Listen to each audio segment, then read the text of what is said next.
पूर्वी जंगलात सर्व प्राणी आनंदाने राहत होते.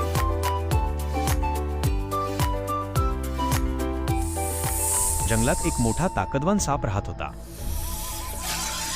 एकदा एका उंदराला सापाने पकडले.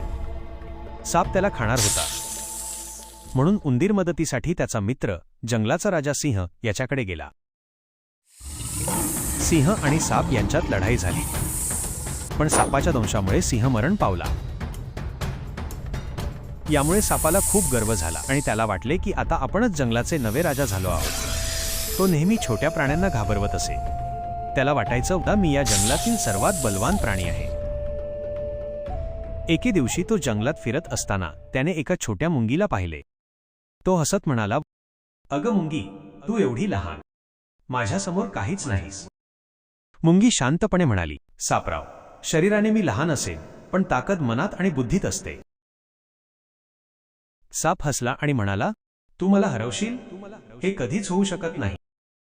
मुंगी काही न बोलता सरळ सापाच्या शरीरावर चढली आणि त्याला जोरजोरात चावायला लागली. नाक, तोंड, जीभ याचे लचके तोडले. साप वेदनेने ओरडू लागला.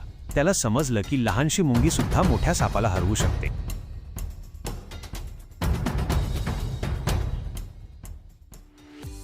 गोष्टीतून शिकवण.